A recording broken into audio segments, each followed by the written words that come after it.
Alright. So, what's this? Oh, never mind.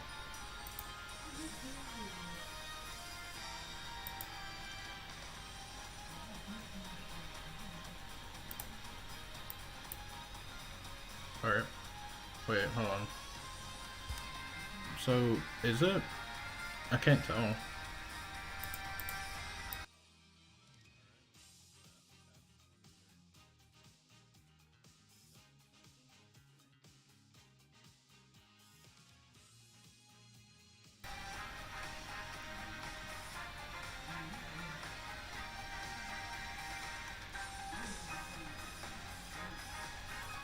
Bro, I actually can't tell.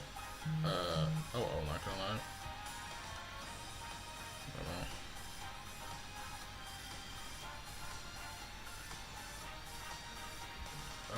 How do I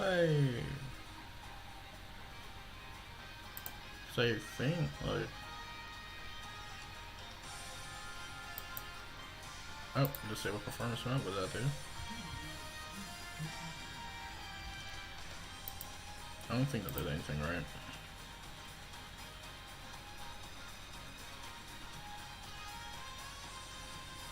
Is there like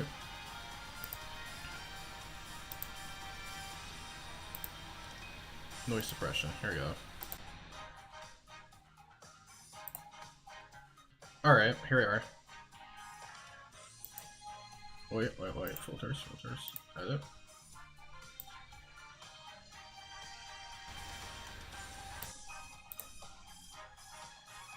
Alright, does that work? Alright, so yeah, it's a poly. Not a poly, what the hell? What? Apollo Justice, Ace Attorney. We're back. And we're about to go into the trial of the first day. Now, honestly, I probably would have been like on the second day if I didn't forget to stream yesterday. June 16th. There's nothing in here. District Court, Defendant Lobby number 2. Huh. Mr. Wright's not here today. He said his old foot injury was acting out. Oh, injury? He was all smiles yesterday. Yes. He smiled when he said we'd be fine. As long as you're there, Trucy. Yes. Fine. We'll be fine. Here comes justice. I started my voice training at 5 this morning. Ooh, do some now. I want to see. Here. Huh? Oh, okay. My name is Apollo Justice, and I'm fine. That sounds more like a self-mantra than voice training. I don't know who this is. Oh, Wookie. Good morning. Yo, sup? Him with the guilty verdict, G. See if I care. You just hang loose and let things go with the flow. You know what I'm saying? Not really. Wonky, don't be running your mouth in here like that. See, that's the difference between me and you, old man. I ain't afraid of the cops. Real G's can't keep it real till they spend some hard time in the pen. You have absolutely no idea what you're talking about. Sounds like they've both been voice training too, Apollo. My worst fears realized. The trial started, and I still haven't had a real talk with my client. June 16th, 10 a.m. District Court, number 4. Oh. Court is now in session for the trial of Walkie Kitaki. The defense is ready, Your Honor. Ready to rock and roll with her, Judge. Ah, it's him, the guy from yesterday. He's the prosecutor? It's Mr. Gavin's brother. Long time no see, Prosecutor Gavin. Were you taking a leave of absence? You know that little band I started in my free time? Thing is, we got real popular. Hard to say 9 to your friends when 3 of your singles go platinum, yeah? I see. To be honest, I was a little concerned. Fear that you might still be distraught over that one trial. Not to worry, her judge. I wouldn't miss this day in court for the world.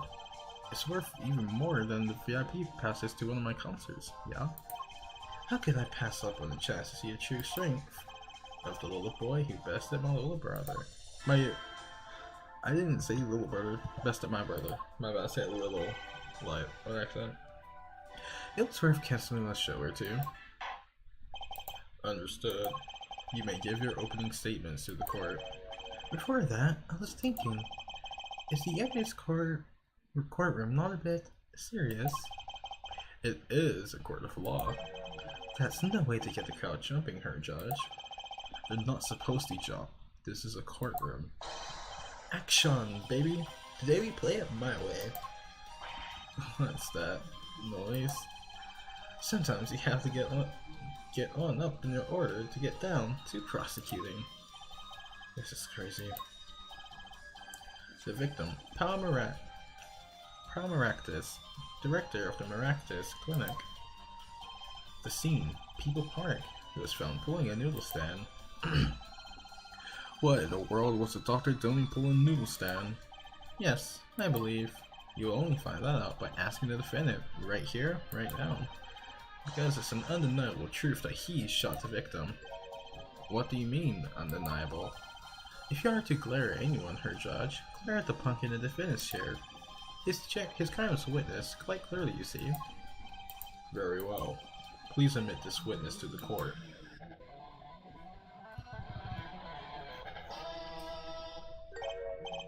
Nine, not yet. First, there's a little matter to be cleaned up. Could you talk without the accompaniment? Sorry, I could see a guitar for a second. What is this, Prosecutor Gavin? The motive, her judge. Why did the little punk do it? Why did he kill the director of the Maractus Clinic? Not so fast. The defendant doesn't have to explain that. Oh? What if the defendant specifically requests to do so, as he did this morning? I want to give a shout out to all my homies. I want to give a shout out to all my homies, I believe he said. What? What is right? They always say that. On stage, you should hit the crowd with speed and ferocity. So like he got you good, huh, Polly? Well, this is highly unusual, but the court will now hear from the defendant concerning his motive for the crime. So, you, son, are the defendant. Walkie, are you? I ain't your son, old man. You step to a kid talkie, you best be prepared to step strong. You step to a public official, you best be prepared to step into jail. You gotta hand it to him. Walkie sure has guts. It's not his guts I'm worried about. Well then, the court will now hear the testimony on the defendant's motive from the defendant himself.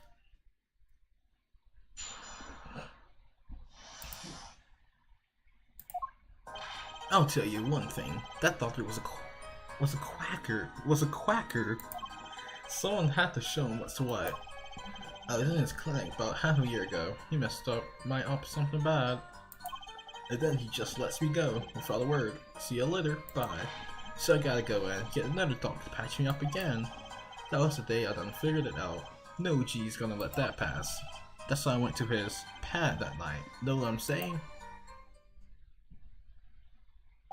You're saying you were on one of the victim's patients?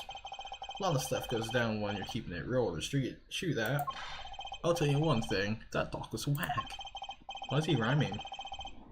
Very well. The defense may begin the cross-examination. I can't believe this is the first time I'm hearing about all of this.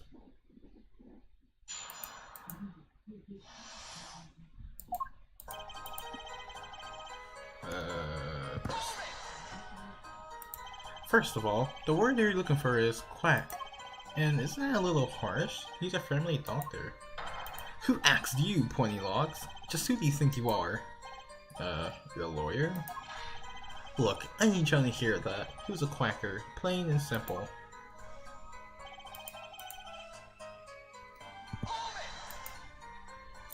By someone? You mean... was there anyone with a score to settle with this doctor? Besides you, I mean. You better ask somebody else, Holmes. What do I care? I made up my own mind and did what I had to be done, straight gangsta style. But why are you so mad at this doctor? Yo, sit back and listen while I drop it, J-Man.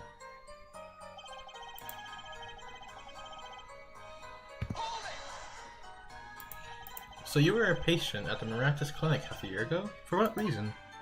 I had what you might call a mark of honor. Can you explain precisely what was wrong? We had a little run-in with the Rivales family. That's when I pulled a Jack move. I ran into an ambush. Jeeves busted a cat right at me. Huh? He did what in you?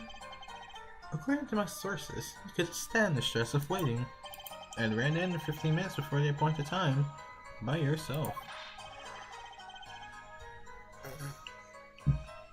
Hey, that was more than a match for those guys. So you were carried to the Maractus Clinic from there? Apparently, he was shot in the heart. Shot in the heart and he's still alive? I can catch bullets between my teeth, but I never learned how to catch them with my heart.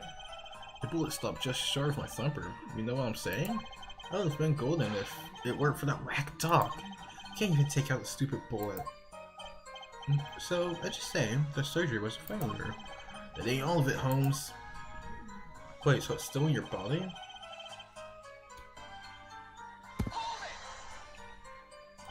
What do you mean he just let you go without a word? What do you think it means? It's whack, that's what.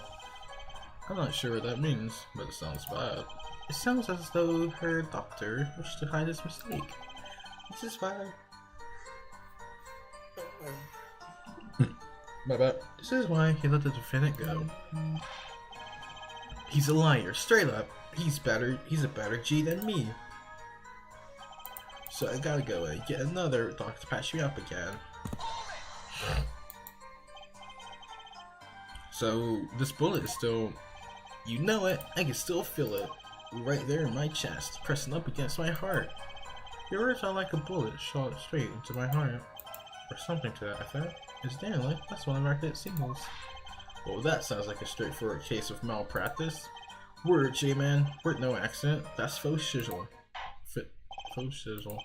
It seems that there were issues with this doctor. Man, put him down was like doing the world a favor. Lucky, please consult your lawyer before saying things like that. Chin up, Apollo. Back straight. But why did this mistake only come to light that day? It was found during that family health checkup. The family checkup? That was the wackest thing of all. All those G's, lining up, taking eye exams and all that. Better die young than fade away. Bizoy. Bizoy. A relief to hear. Yeah? What's a relief? Oh, did your father not tell you? That bullet you carry so close to your heart, if not attended to immediately, it could kill you? What? Yes, her Dr. Maractus had knowledge concerning this ticking time bomb in you. Knowledge that could have saved your life. No way. That's whacked. There is proof. Your checkup report. Oh, look at that right here. How ironic that you would kill the one man capable of helping you. Oh, let me take a look at that.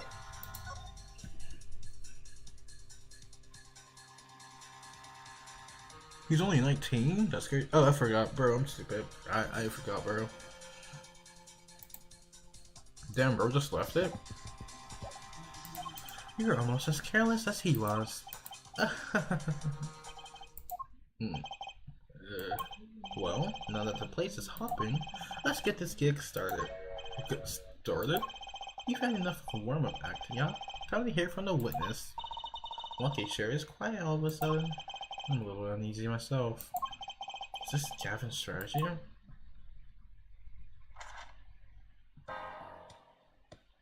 So, you will tell us about your name and occupation.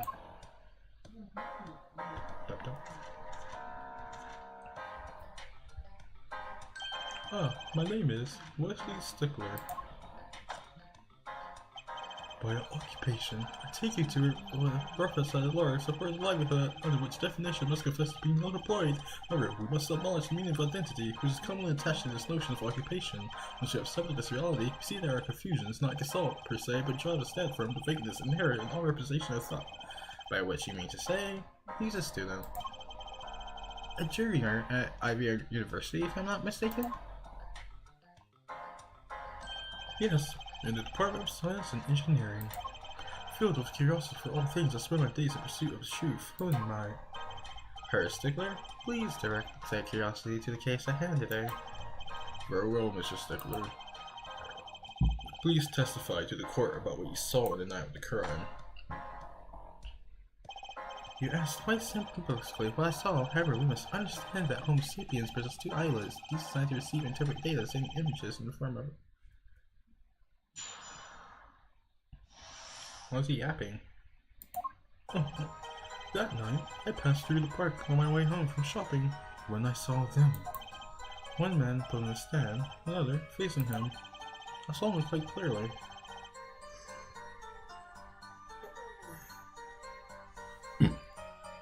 The man facing the victim, that was the defendant. In his hand, he held, yes, a pistol. It was pointed at the man pulling the stand. A shot, the bullet hit the man pulling the stand from the front, square in the forehead. Okay, so I think I already know what it is. Was there anyone else in the park at that time? I can say with 100% accuracy that there is not. The pistol our witness refers to is this. The court accepts this into evidence. Very well, Mr. Justice. You may cross-examine the witness. Yes, Your Honor. Tracy, why are you staring like that at the witness? That man. I can't help it.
Bro, why does she have a revive as an earring? I can't help but feel I've seen him somewhere before. Cross-examination. Alright, so I already know what it is. Just go through this one.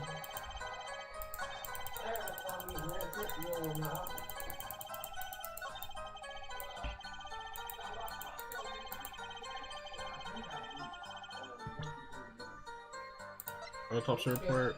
Right to the temple. Temple is not in the middle of the hat. Bang. Ooh, if that's all of it, I think I have a chance. Is that you relaxing, I see, Her Justice? Huh? Oh, her. Objection.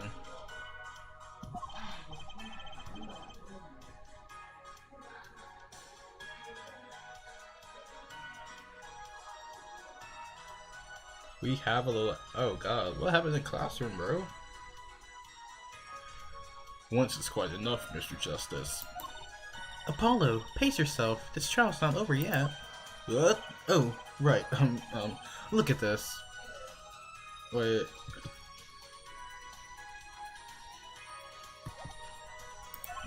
The autopsy report? Is there a problem with the autopsy report? Right, a problem. Problem. Yes, the problem is the location of the entry room. The location? You testified that the killer shot the victim square in the forehead. Did you not? Ah, I have already determined your angle of inquiry. Allow me to explain. It is quite simple, really. First of all, understand that when I say square, I speak in geometry absolute. What do I mean for this? For example, the diffraction of a meter is the wavelength of the light emitted by krypton particle, as we all know. In addition, it is a well-known fact that krypton particles are rare and invisible to the naked eye, which points to a basic fallacy in your line of reasoning, namely that what Mr. Justice. Yes. Is your objection to these krypton particle things? This is the big time. You're obsessed with something so small? You disappoint me. No, I'm obsessed with something big. I mean, there's a bigger, less nitpicky problem here. Do tell. Just look at the autopsy report. The location of the entry wound was in the right temple. The temple? Mr. Stickler, you said quite clearly that the victim was shot square in the forehead. That's a contradiction, is it?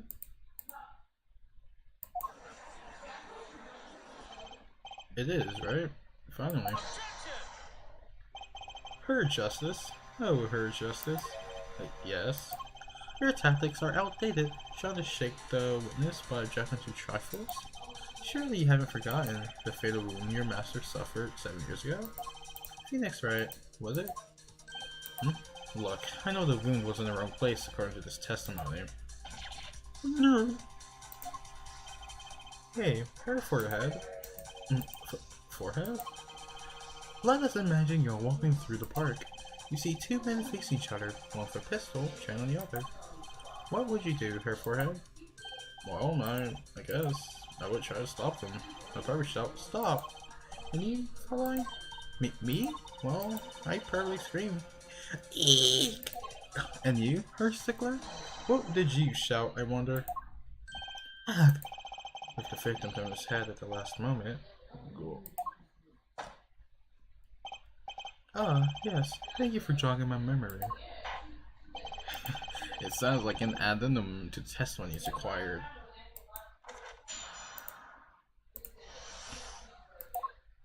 As soon as the killer raised his pistol, I took action. Seize this at once, you two! I cried with composure. The victim turned in the direction of my voice, and a shot rang out. Whereupon that cowardly killer, the defendant appeared to have become frightened. Tossing the pistol aside, he fled from the scene. I see. So you attempted to stop the crime. Indeed, with composure. Well, maybe the criminal wouldn't have fired if he shouted like that. That doesn't really matter now, unfortunately. Let us consider this new testimony, shall we? Observe the diagram, if you would. No witness. Mr. Stickler wasn't. Stood here. He shouted, "Oh, stop, please!" or something of that nature. And then the victim responded by looking in the witness's direction. If the killer were to have fired just at that moment, we can see the bullet would have struck the right temple, as in the report. That does seem to be the case. Witness the power of a junior in Ivy's University Department of Science. Very well, Mr. Justice. You may cross-examine the witness.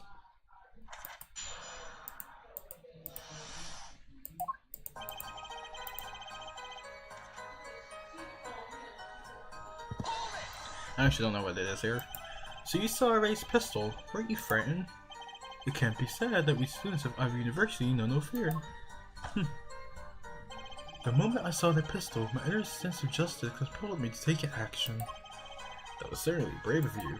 You might have gotten shot. Eh? You certainly were lucky. If I were in the killer's shoes, I certainly wouldn't have left a witness behind. Ooh. He actually looks like he had no idea he was in danger. Regardless, I attempted to halt the bloodshed.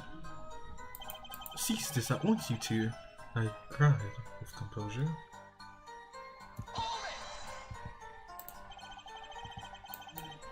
Are you sure both men were able to hear your voice? They were, of course. My high, exquisite voice echoed through the park, and the victim responded to that clear round call. Quiet. The victim turned in the direction of my voice, and a shot rang out. I'm gonna close my door again real quick. Did you hear the gunshot at the same time the victim turned? Indeed, I would say about the same time to be precise. And the victim didn't ask you for help? It can't be said that he didn't have time to ask. He didn't even have time to take a single step. I'm fairly sure that the killer fired because Mr. Stickler startled him. Let me say that too loud, you see, please. Whereupon the cowardly killer, the defendant, appeared to have become frightened. Can you describe the killer's actions more clearly? He seemed quite surprised, especially considering that it was he who did the deed. As you can see, human psychology is a tangled web indeed. He simply couldn't believe what he had done. He shocked, he panicked, a common tale, but true. Unfortunately, before I could take further action, tossing the pistol aside, he fled from the scene.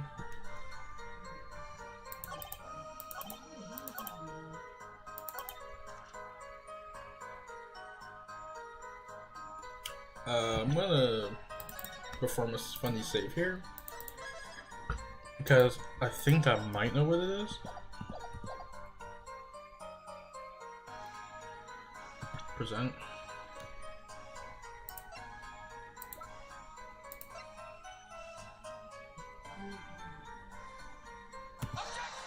Oh fuck, that wasn't it, bro.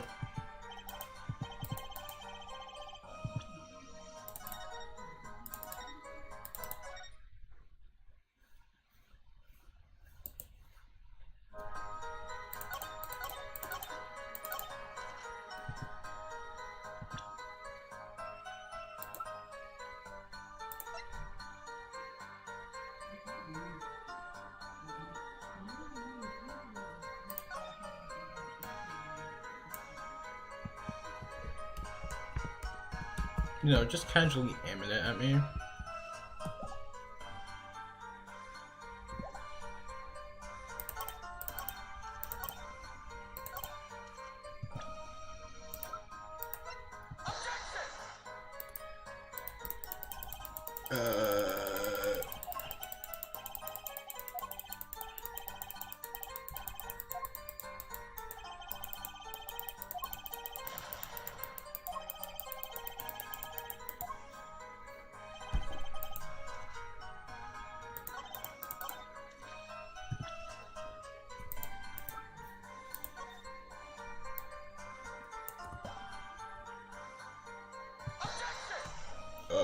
Shoot.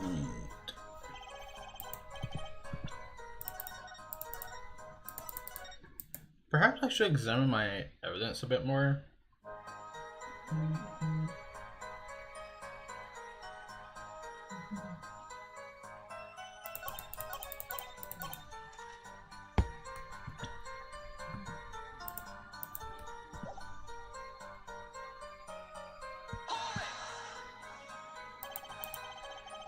You didn't try to apprehend the criminal?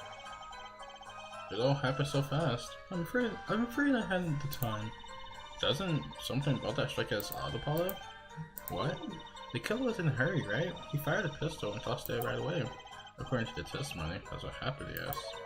In that case, I'd expect to find something we didn't find. Find something? Find what? I like that contradiction. Kinda sad to see it go. Now as sad as I feel, what do we do now? At least the testimony is getting a little clearer. She's right. Maybe I can find something to use in this new testimony.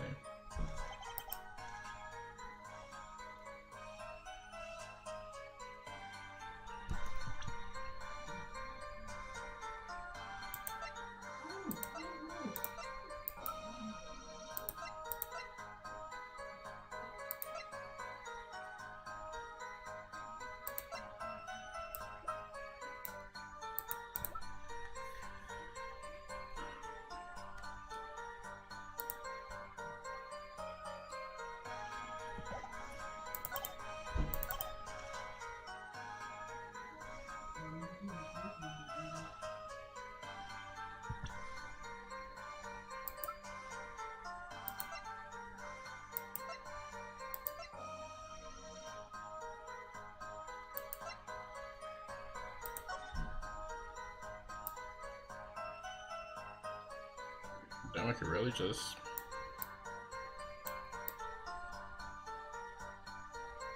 How the fuck do you even get inside the stand, bro? Like, how do you sell noodles in this thing? Do you jump inside? Like, through the front, or... Like what? I don't know if I'm being stupid here, but oh shoot, dropped my phone. What am I supposed to click here? I'm actually confused.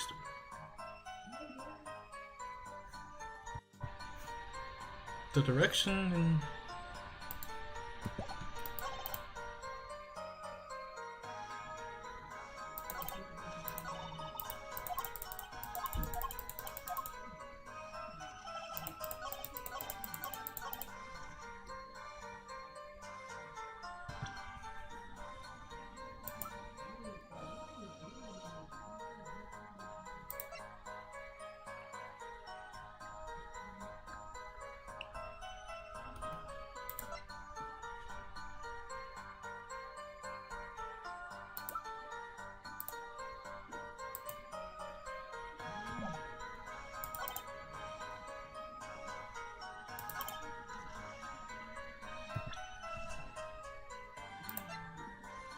bro, I'm about to just present my fucking badge.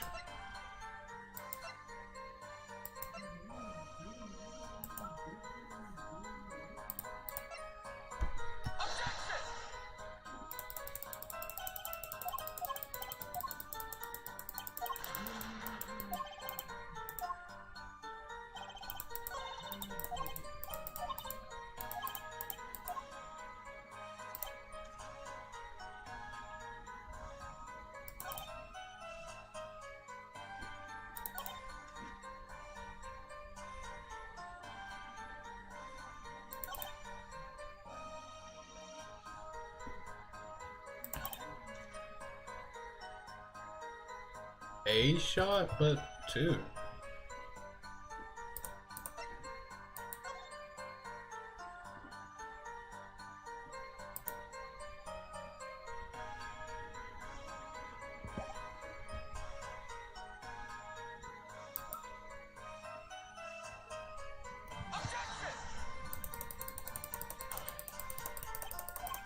But two shots ring out.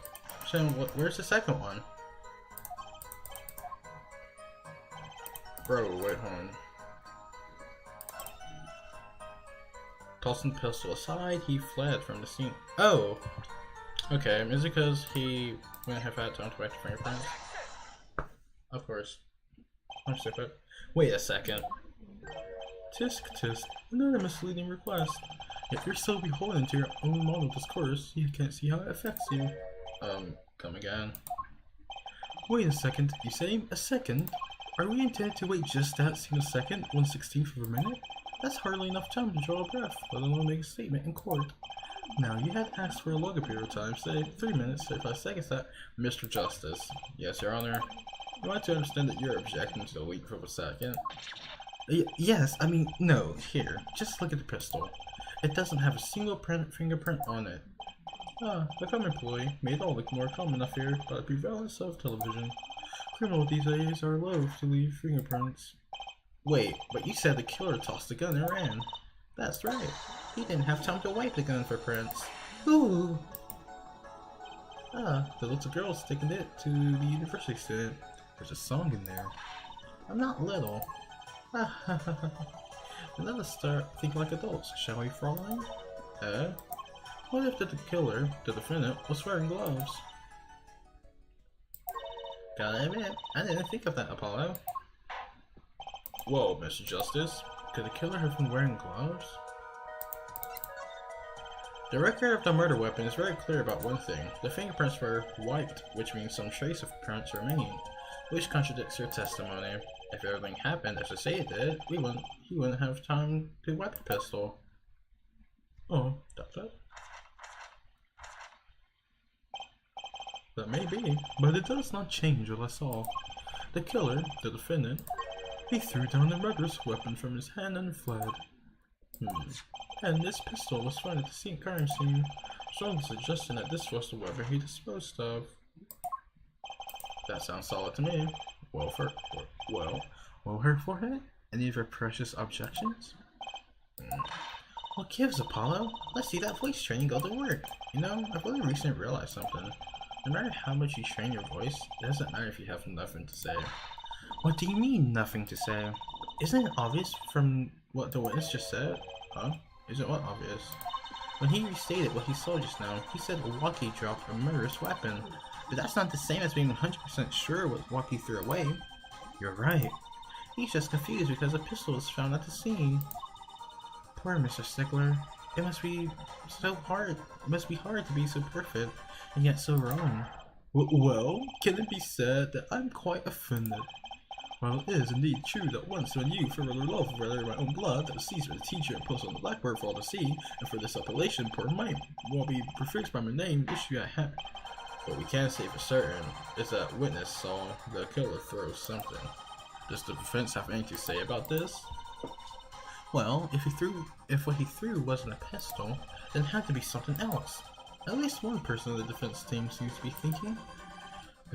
Oh, wipe that smile off your pretty face, Gavin. Perhaps you can inform the court of something as to the nature of this something else? Wait, no. Wrong voice. What did the killer throw away before fleeing the scene? I was slicking my Gavin voice. Is that a sword? I saw one of those on late night movies last night. Great, a sleep deprived judge. This knife was found at the scene of the crime, with the defendant's prints on it. His prints? This single piece of evidence proves two important things. One, that what the defendant threw down wasn't a pistol. Two, that the defendant wasn't wearing gloves. Indeed. Oh, her forehead. You're forgetting two other things Jeff proven. Huh? One, that the man witness saw was the defendant, Mr. Walkie-talkie. Two, the defendant was holding a knife with the intent of harming the victim. Oh! Indeed. Never underestimate a Gavin, it's a lesson here. This court is of the opinion that our witness is fond of making assumptions. In that light, I believe it would behoove us to hear what really occurred. With less assuming, please. Dup, dup, dup.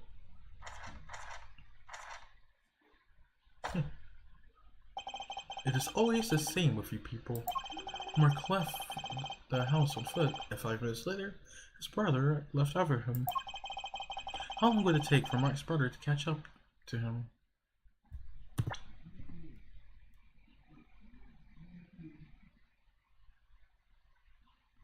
I mean, depends. Like, if he stopped, then it will only take 5 minutes. But if he kept going, then he would never. Assuming that Mark never had to stop for a traffic light. Assuming, yes, that's what I said. Assuming, as if we were a purple situation at all. And yet here you are, assuming that my assumption is no better. What this court assumes is that the witness will testify as to what happened after the shot was fired.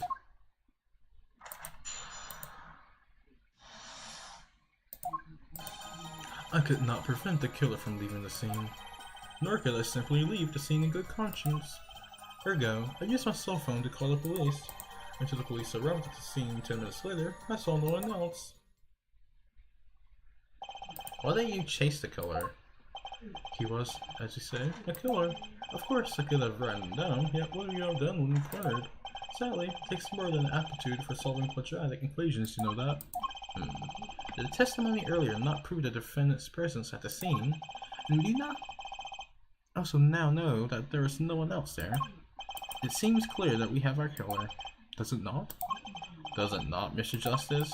I'd better find a way to take this testimony down, and quick.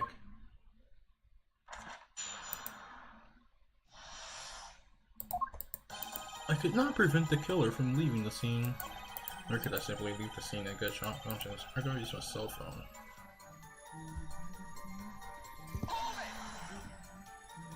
Wasn't your first thought to call an ambulance? It can be said that I have dabbled in medicine. The injury I witnessed, namely a single shot to the head, tends to result in death. Ergo, there was no need for me to call an ambulance. Oh, a perfect syllogism, a proof for these parts. Exquisite. Simply exquisite. He actually looks like he's going to cry.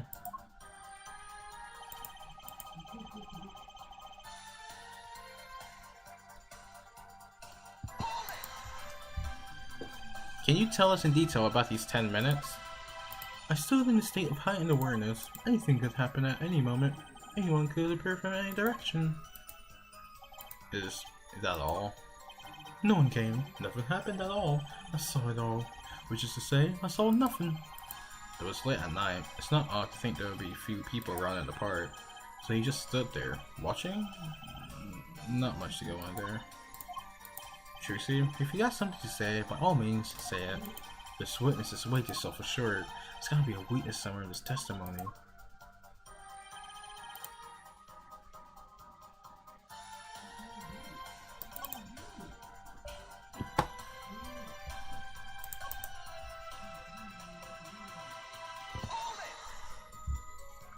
Which way did the killer run? By that time, it was clear the killer had noticed me. Actually, he ran in the opposite direction. That would mean he ran in the opposite direction from the Kitaki mansion. Action! Don't even think about pointing out that he was going away from his home. All he had to do was look back once he was out of sight. How did he know that's where I was going?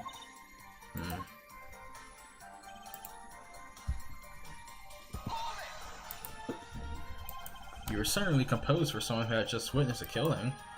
If one is to devote one's life to the pursuit of science, one must never flinch at the sight of a little blood, nor be so moved by the chemical discovery that one drops one's flask upon the lab room floor. Oh, ooh, cool answer, very cool. So nothing strange about how he acted? Trixie looks like she has something to say. Ugh, I can't find a single problem with that testimony. Had enough at least for her forehead? Maybe it's time to back off a bit. No. The defense still has some questions that demand answers, Your Honor. Your opinion, Prosecutor Gavin? Oh, let him play attorney until he's satisfied, I say. I will amuse myself by composing my next hit smash in my head.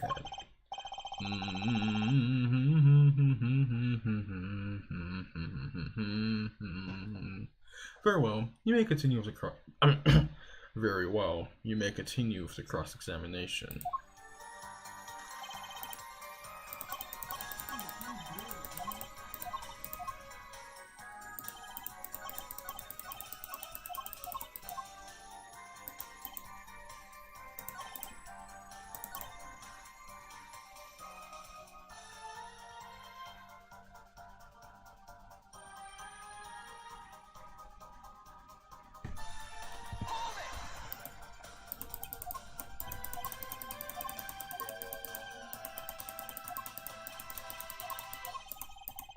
Maybe there isn't anything left to unravel in this testimony after all.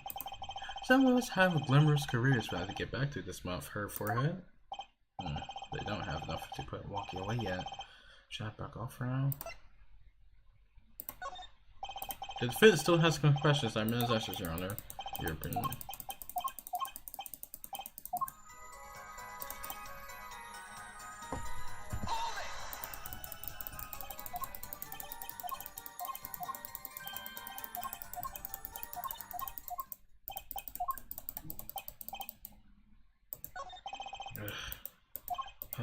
There's nothing fishy about that testimony at all. It appears there are no objections to the witness' current testimony. There are any number of ways to explain it, like a prints and a pistol, I assure you. Perhaps the killer really was wearing gloves which wiped the previous users off. Then, after the deed was done, this fell out of his pocket as he was throwing the gun away. A mistake befitting of a small-time punk, in my opinion. No. No! It seems we've come to the end of the line here. No, that can't be all. How fortunate. It seems that you weren't cut out to stand on the same stage as me. Where are you for horrid forehead? I believe this brings the cross-examination to a close. This court will now declare a verdict for the defendant, Waki Kitaki.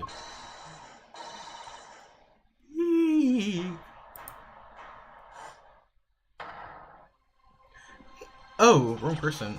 Trucy? Nobody move. Nobody move.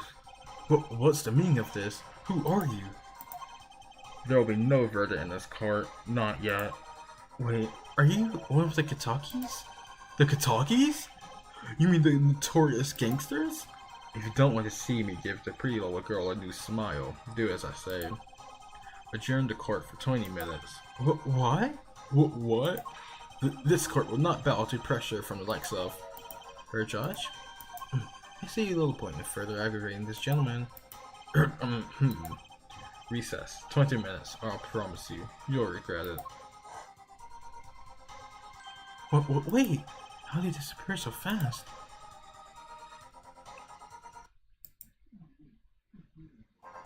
Come to the defense lobby, Apollo. I suppose I have no choice but to adjourn it for a 20-minute recess. Bailiff, catch the mysterious man. To be continued.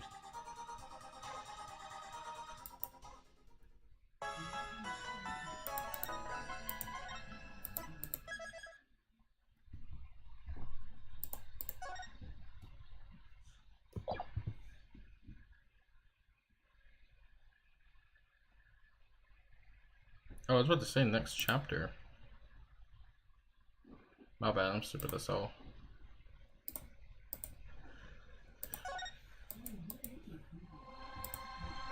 Hold on, I gotta check something.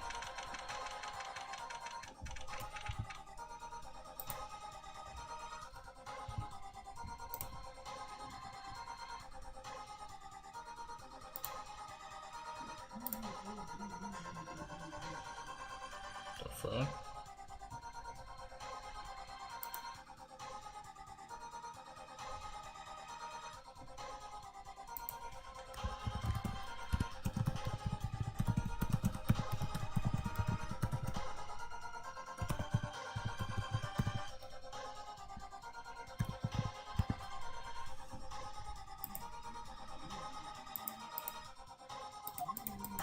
Trucy?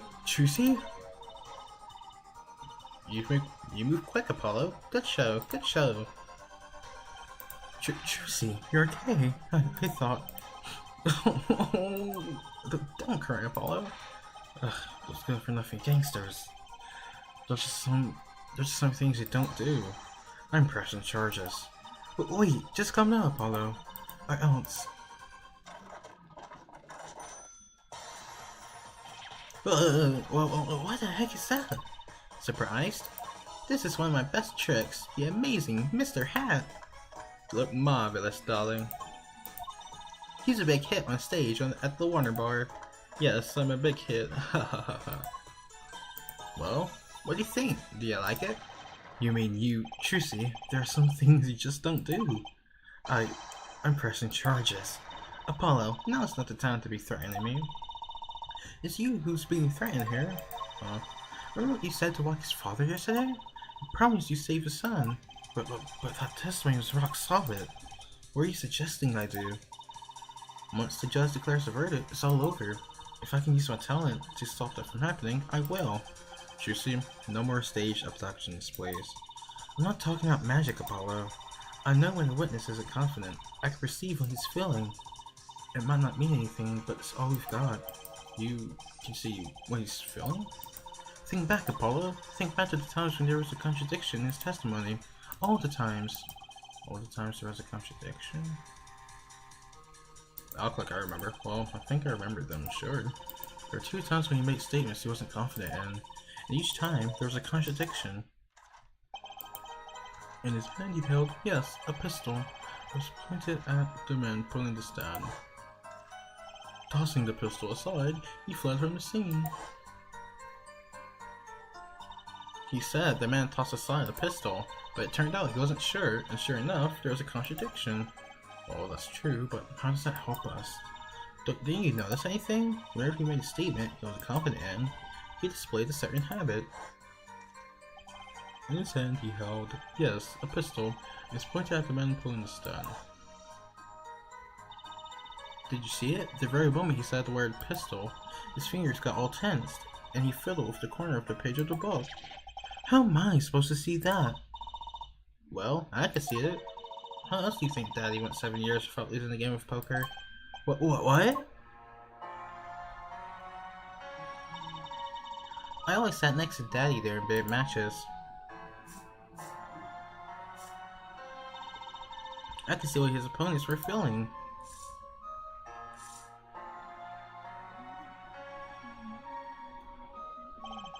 You mean that's how Mr. Wright won all those games? It's not like cheating officially. I wasn't looking at their hand or anything, and I wasn't there all the time either. Daddy's quite good at poker after all, but not good enough to go undefeated that long. Great, so he cheated. But what does that do for us? I don't believe this. You have to listen to his testimony once more. No, scratch that. You have to watch his testimony. Perceive the truth. Watch a testimony? Perceive the truth?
Oh, my bad. Bro. Not true. Daddy said so. He said you have the power, Apollo. Mr. Wright said that? Watch the testimony. Perceives his true feelings. Is she serious? Time's up. Sir, I can't think of any ways out of this one, Apollo. What was that she said before the trial started? Huh? Mr. Wright's not here today? Said his whole foot injury was acting up. Is this what he meant by us being fine? Well, methods aside, she did avoid one guilty verdict already today. It's time to show this court what I'm made of. Get ready for justice. Let's do it. Apollo! You know, I'm starting to think I can do this. I knew you could do it all along. Oh, one more thing. Try to cover for Mr. Hat as best as you can. I just flew in from the coast and boy am my arms tired. I just flew in from the coast and boy are my arms tired. Right. June 16th, 11:40 AM, District Court Room number 4. Court is now back in session. Right, we're fine. Ahem, I'd like to say the young lady sitting next to you, Mr. Justice. Oh, you mean me? Don't you have anything to report? Anything concerning the mysterious phantom and the silk top hat? Ah, right, him. Don't worry about him. I settled that. You settled that?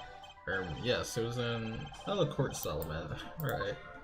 Perhaps Fraulein will have us believe it was nothing more than a passing dream. A fantastic illusion. Now you see it, now you don't. Am I right? I think he's onto me. I wish he would stop being so... so cool. Let us dispense with these necessities and get straight to the matter. What are your plans for our gifted witness? Right. The defense would like to request another cross-examination, because I forgot to ask something. There is no issue with the witness's previous testimony. I will grant your request, however, but this court will not permit stalling for time. Understood, Your Honor.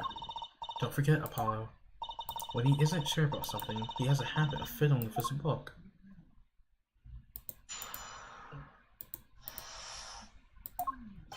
I could not prevent the killer from leaving the scene. Or can I simply leave the scene in good conscience? Or go, use my cell phone to call the police? Until the police arrived, the scene 10 minutes later, I saw no one else. I'm not sure I'm qualified to watch testimonies after all. Focus, Apollo! Find his weak spot! Focus. If only it were that easy. My ears hear what he says, my eyes see his expression, but how to do something more? What other senses do I have?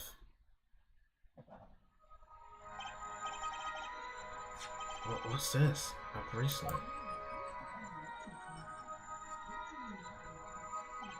What's going on? My bracelet feels different somehow. I think Daddy was right. You can see it, can't you, Apollo? You're almost there. Find a weak spot in his testimony. I know this sounds crazy, but my bracelet is trying to tell me something.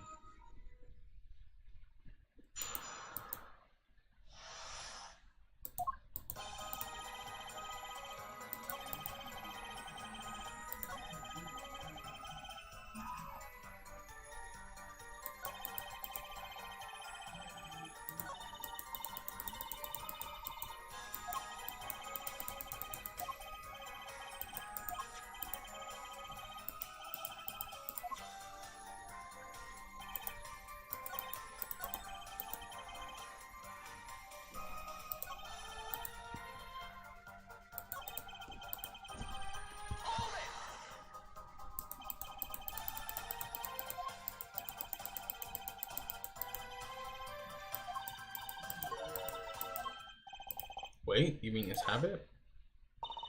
Don't forget, Apollo.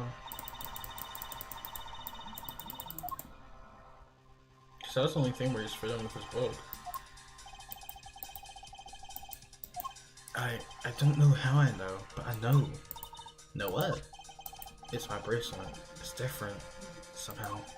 I can feel it reacting to something about the witness. Your bracelet? I'm not sure I get this focus stuff you were talking about, Tracy, but I have a feeling that trusting my bracelet is the way to go. Okay, I just need to touch my bracelet with R as it reacts to the testimony. The main inspection? What's going on? I can see his witness's face, his expression so clearly. It's filling my mind. I can see nothing else, hear nothing else. Apollo? Trucy, what's happening to me? This is what I meant by focusing. In this state, you can see everything, Apollo. Everything the witness does. That's great, but this is kind of freaking me out. Just look for Mr. Stickler's twitch, his habit. Remember it, right? Sure, when he says something he's not sure of, he fills with a page of his book. You got it! Right now, you're looking at the witness's face. And your eyes are sort of bugging out. I bet they are. First, move your focus attention down to Mr. Stickler's hand. His pen? You know what to look for now, but you have to be looking at the right place. She's right. I can only see his face like this. Time to try changing my viewpoint. Perfect. Now you're ready. Ready for what? Ready to perceive the truth behind the twitch. Perceive? Try listening to the witness talk as you focus. Then watch what his habit. Right. You mean when he fills with the page? That's right. You're able to look closer, to perceive with R. Find this weak spot, now guaranteed we'll be able to give it a royal flush. Spoken like a true poker daughter's head. I'm a magician, thank you very much, Apollo. So I have to pay attention to his words and his fingers. Well, he does with those fingers and that lips. Don't worry if you miss it, you can always try again. Right. Look out, Nervous Twitch. Here comes justice. Here go! Gotcha! Whoa? I saw it just now. I can see it. Mr. Justice, do you have something to say? Oh, this banging of a desk is quite bad for my circulation, you know. Mr. Stickler, allow me to ask you a simple question. Why did you fill with the page of your book just now? The very moment you mentioned your cell phone. What are you talking about? I'm curious now about the cell phone of yours. Mind if I ask a few questions? What to ask? Mr. Stickler, please show me your cell phone. Why? Whatever for? Show me, and you'll find out. Well, I can't. I don't have it, you see. You don't have it? Mr. Stickler, is this your cell phone? Yeah, well, where did you get that? That's the phone from yesterday.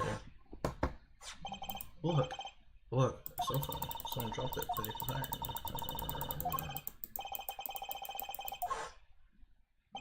How strange, Mr. Stickler. Can you explain why your cell phone is sitting here in my hand at this very moment? Wait a minute, what is the meaning of this? This cell phone was found yesterday in the Maractus Clinic garage. The Maractus?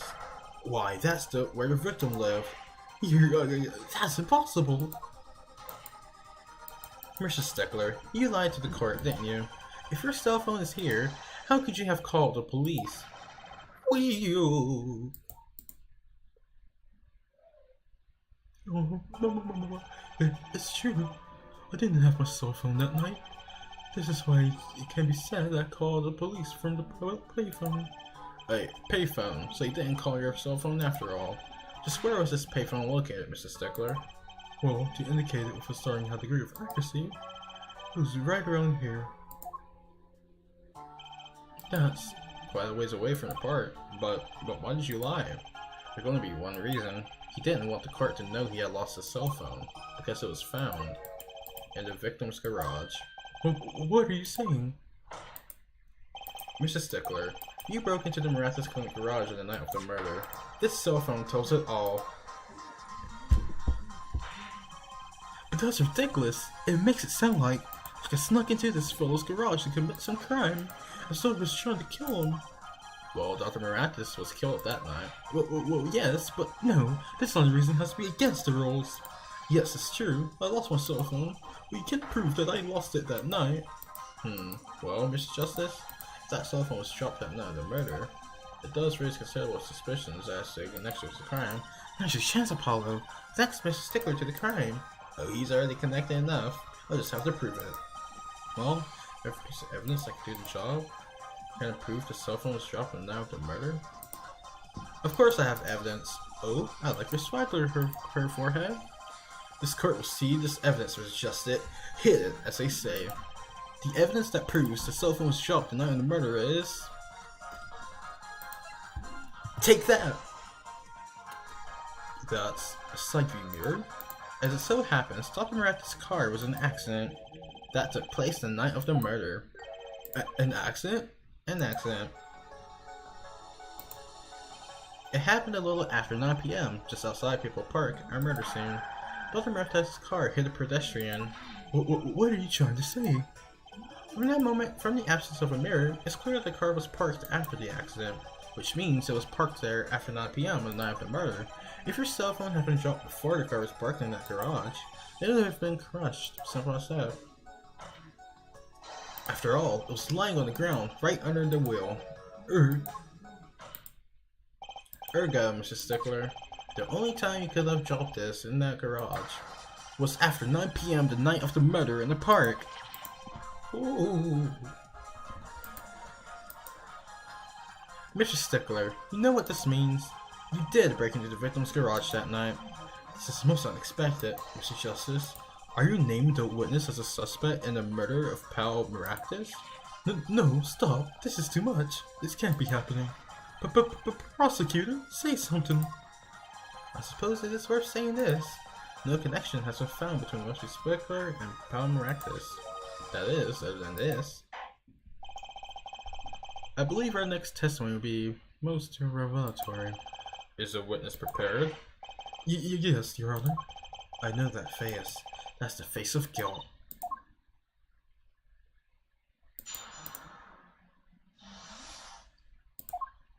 That night, yes, I went to the supermarket. I must have dropped my cell phone on the way back. When I was walking through the park, I happened to witness the crime. I saw the killer, the victim, stand, all clear as day. It was him. I saw the defendant at the scene. Yes, but your cell phone was lying in the garage. Ah, yes, well, as you can see, well, the cell phone has a defect. It's given to Roland. It's quite a pain when I dropped it alongside the road, you know. It looks like a normal cell phone to me. In any case, Mr. Justice, the cross-examination, please. That's funny. My bracelet didn't react at all during that testimony. His nervous habit was not be acting up. I didn't sense anything either, actually. Looks like you're on your own this time around. Right, no problem. I hope. Here comes Justice.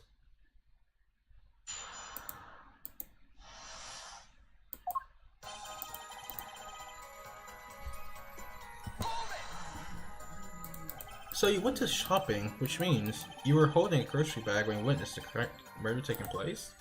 Well, yes, of course. Incidentally, the prosecution has received no support of this domestic detail. Mrs. Stickler, can you explain yourself? No, I mean, yes, I did go shopping, really. I walked around the supermarket trying to out the free samples. It's a deeply spiritual time for me. I'm sure the store clerks would disagree. Do you think sampling free food counts as a religion? In any case, that night, I sampled to my heart's content. I was on my way back home, yes? I must have dropped my cell phone on the way back. That's when you passed in front of Miraculous Clinic? Why, yes, that's correct. That was pretty suspicious pause there. Mr. Stickler, do you think you could be a bit more specific? Please show us the exact route you took on the night of the murder. Oh, of course. The supermarket is here, along the main road. My way home from there takes me past the Miraculous Clinic. This is probably when I dropped my cell phone. Yet, where was I? I walked on, unaware of my loss. And walked right into that fateful park. And when I was walking through that park, I happened to witness the crime. Which entrance did you enter the park from? Well, to be exact, one might say I went in the entrance closest to the Miraculous Clinic. The same entrance our victim used. Did you notice anything when you entered? Roll marks from a noodle stand, for example? I have no recollection of such a thing, no. Yet though I might have missed the tracks, I could not miss what happened next. I'm a keen observer of the obvious, you might say. No, I saw the killer in the victim's stand, all clear as day. Clear as day? This part of the testimony is the key. I know it. Should I press him about the killer, the victim, or the noodle stand?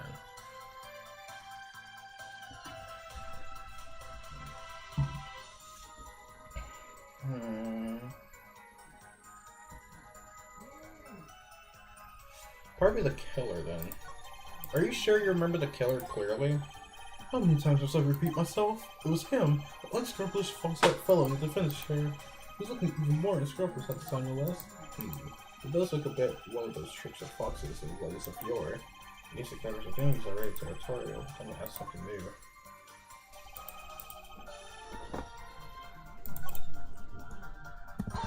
Alright, so I'm gonna ask about the world then. Noodle stand, I mean. Do you happen to remember the noodle stand? Quite well, yes. For a student of sciences, keen observation and healthy curiosity are vital. I remember everything. I could even read sign. I believe it said, noodle. Yes, that was it. I remember something quite well. It sure took you a while to tell us. Very enlightening, well, Mr. Justice. What about that sign? Could it be important? Very important. So the sign on the noodle stand said noodle.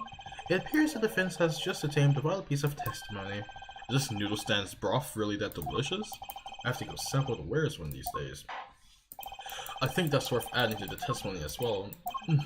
Whatever sort of noodles that stand sells, it can't match up to the IVU's cafeteria, so I applied to the school merely for a taste of our smart noodles. I wouldn't mind a taste of that myself.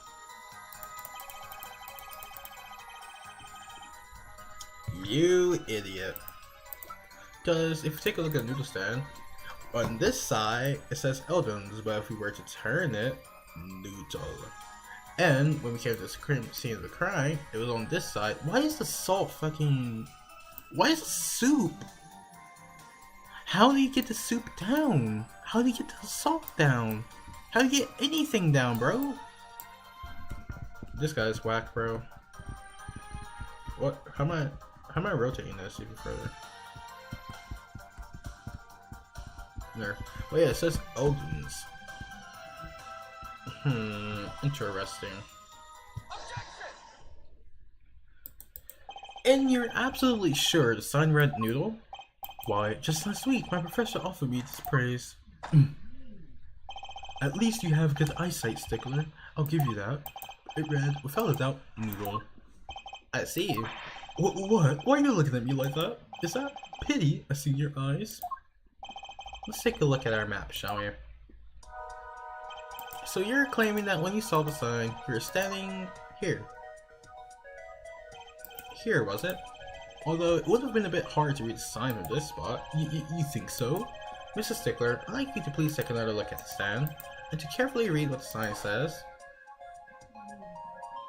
See, the sign actually states the name of the stand's owner. Eldoons. Oh, inconceivable. I'm certain it was definitely Noodle for sure. Positive. I'm afraid your professor was wrong about the eyesight. I wouldn't be so quick to jump to that conclusion. The sign you saw changes everything. Even it says the sign said Noodle. What would you say if I told you that there was one spot which the sign would be read that way, Mr. Stickler claims? What? Mr. Justice, show us the spot. The witness actually viewed the stand from this location.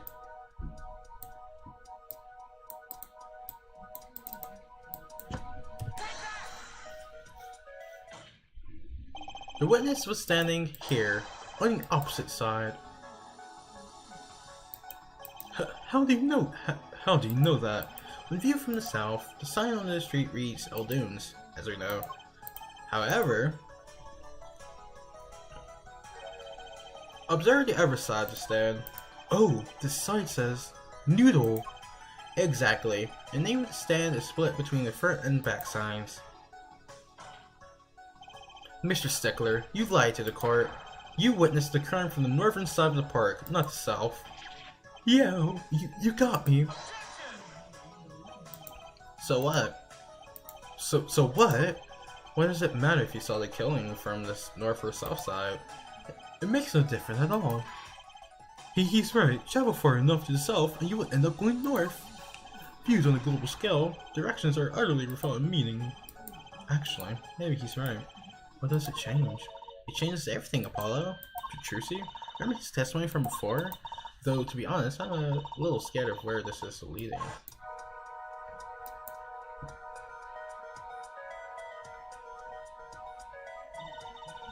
The killer and victim are facing each other here. Then, at the moment, the killer raises his weapon. Mr. Stickler shouts, "Halt! In the name of the law!" At which point, the victim turns his head to look, and the killer fires his pistol.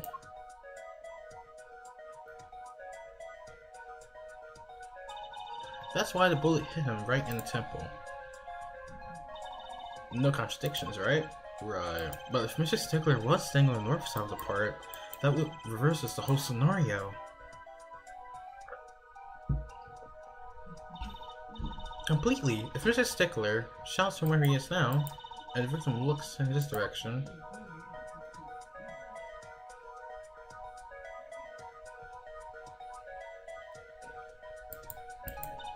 the bullet would have had to hit his left temple.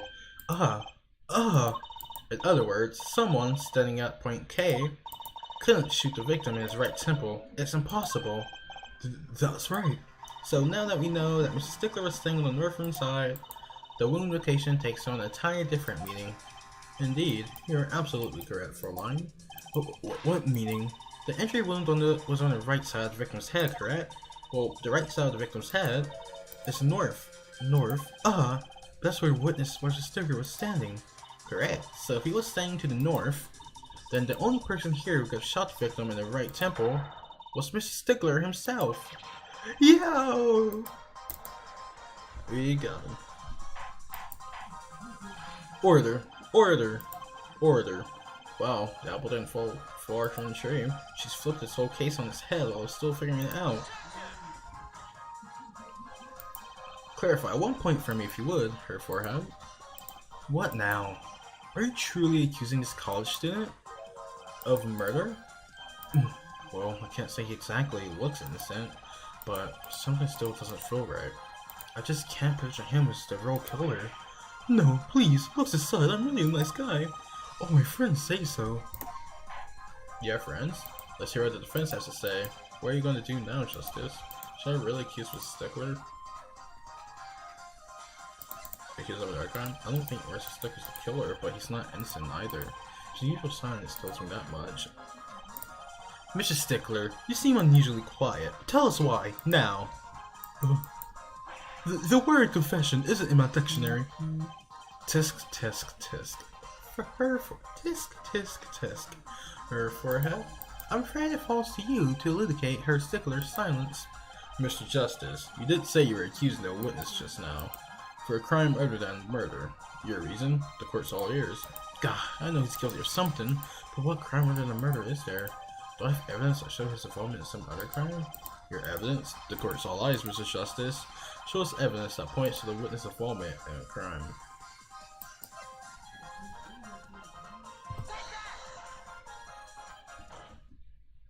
The evidence is this. What is that? Woman's underwear? Hey, those are mine. Dup dup dup. Dup dup dup.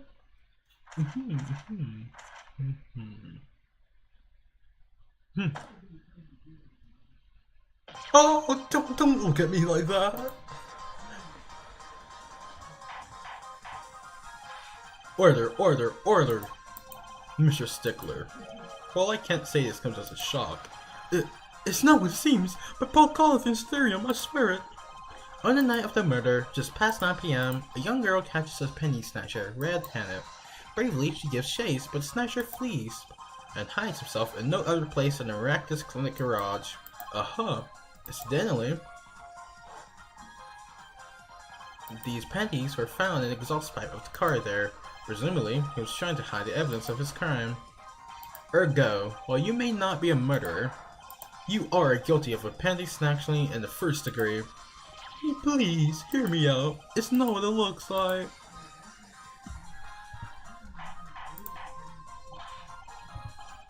Order, order, order! Mr. Stickler, you should be ashamed. It's not what it seems.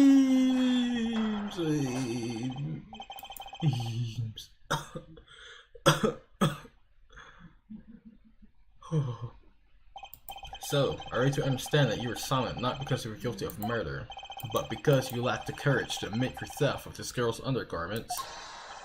Perhaps you're not aware of the school's name. It was originally written IV. I stands for intelligent. V stands for valiant. See? Your point? I'm not done now. A major in science department. And what does science teach if not curiosity? Yes, we of the IVU science department are valiantly curious. No challenge is too daunting. With greater challenge than science and mystery. Come on, you're talking about a girl's panties here. No, you do not understand. A mystery is the unknown. The unknown is unacceptable. Unacceptable. And my friends, when it comes to mysterious, those panties are the promised land. From the moment I first laid eyes on them, I was compelled to investigate for science. A full-size car tire was only the first mystery those panties revealed. A tire? Yes, I saw her do it. She pulled the tire out of those panties. But that's not all. First there was the tire, then the stew pot, and the frozen chicken. One mystery after another. It was magic. Magic, I told you. Oh, I remember now. He's one of the regulars in the audience at the Wonder Bar. Huh? He's talking about magic panties, sir. I just don't understand. A broom from a pair of panties? It mocks the very laws of physics. A broom and a frozen chicken, Jersey? Whatever happened to those bunnies and rabbits? Mr. Stickler, you stole this girl's panties. To understand the magic trick? You say panties, but there is so much more than that. For me, they are an object of serious study. I wonder. There's been a recent rash of panty snatchings in the area. Were they all you? I'm sorry, but I did it for science. Each time I spied a pair of panties flipping in the breeze, maybe this would pair to locate the mystery. Even that night as it chased me through the streets, I wept tears of joy. Perhaps this is the night that it will cease the truth that lies within those panties. Yet what was I, for once again the lazy heart patterned truth. Still, that leaves one thing unexplained. Ah, you refer to our witness's other lie, yes? The witness claimed that he saw the crime from the south, but in fact, the north. Indeed, but anyone care to explain why he lied about that? Be my guest, Herr Forehead. Me? Did I not hear you correctly? Did you not say you did not accuse the witness of murder? Why then did the witness lie about his location at the time of the shooting? Or have you no idea? Apollo? There's something about the way the diagram is arranged right now.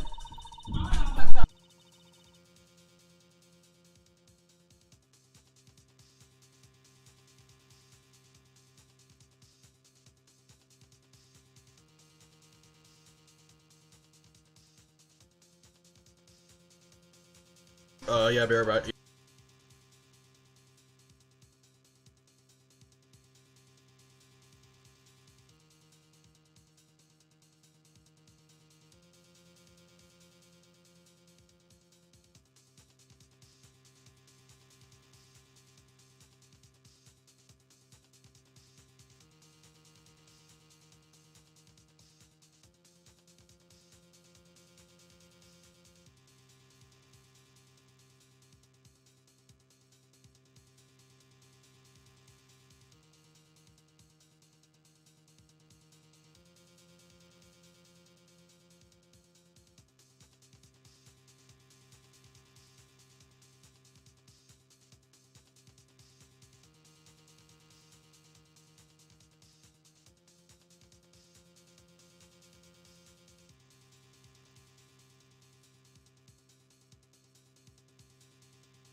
so hurt, bro. I'm actually about to be on this door. Alright, bro, that was good. Shit. That didn't happen. But, bro, I am stuffed as hell. Never take your mothers for granted when they cook, alright? Just don't do that. I would love you, Discord. Thank you.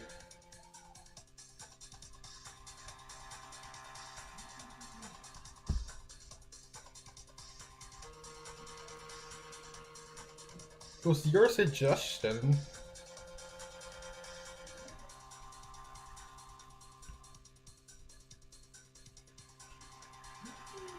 Okay, thank you. Alright, so where was I?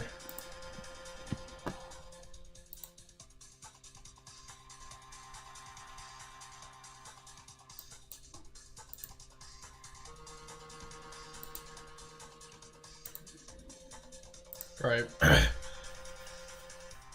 When you think about it, right near where Mr. Stickler was standing, isn't there a... Well, Mr. Justice, what do you say? Do you have any evidence to show that a witness lied about his location?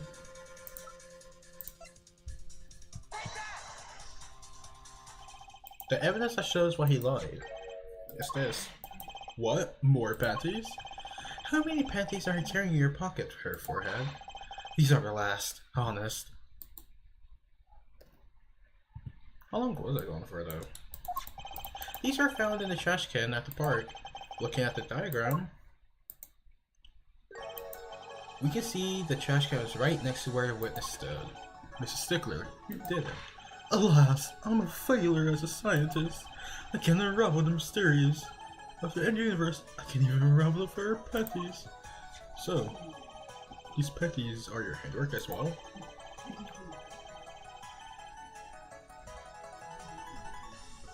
That night, I had been chased, hounded into the miraculous clinic garage.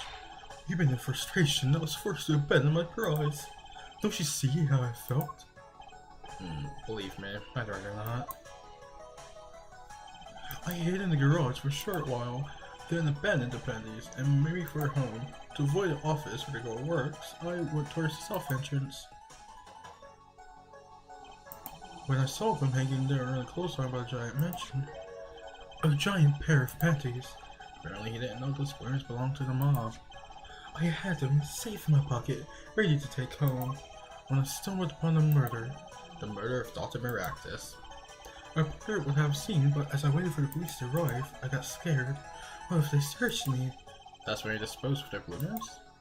Yes, it was a severe blow to the progress of science, but one that had to be borne.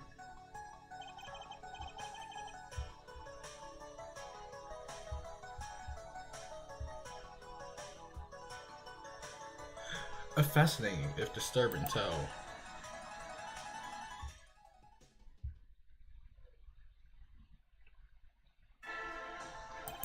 I believe this brings today's proceedings to a close. I'm more than pleased to dismiss this witness for the remainder of the trial. One last thing, if I might. Yes, Prosecutor Gavin. Regardless of where we ended today, some minor points are made. Namely, that the defendant, Wakitaki, was at the scene of the crime, and he was pointing a weapon at the victim. One more thing. Wakitaki has made a clear motive. Indeed, the defense, Wakitaki is still the prime suspect in this case, the only suspect in fact, assuming there was no one else at the scene of the crime. Yet a mystery still remains. The location of the wound in the victim's right temple has yet to be explained. The court requests further investigation for both the defense and prosecution. Yeah, baby. No problem. Well then, this brings this trial for the day to a close. Court is adjourned.